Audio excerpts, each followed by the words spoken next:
The chain letter is something that myself and two other housewives started.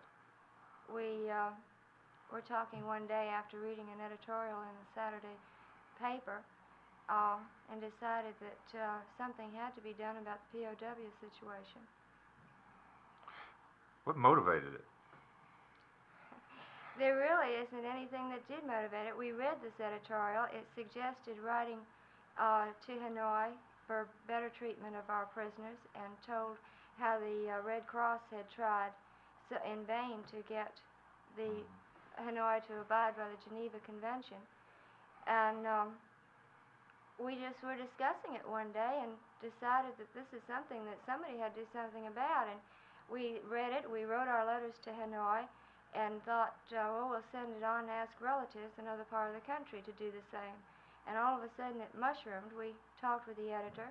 We found a printing company, J.T. Towns, here in town, that would reprint the editorial for us, free of charge. And then the Commercial Appeal reprinted a letter that we had written. And the letter just asked, please to continue this chain, and asked people all over the country to ask for the release of our prisoners. Well, let me ask you this. How does your chain letter work? There's a copy of the chain letter.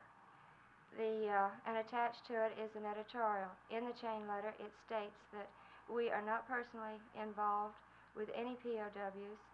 We do not know anyone or have anyone personally serving in Vietnam now, and that this is not a political thing. It is strictly a humane idea, that we don't want anyone to take a stand one way or the other on the war, just to take a stand on the POW MIA situation.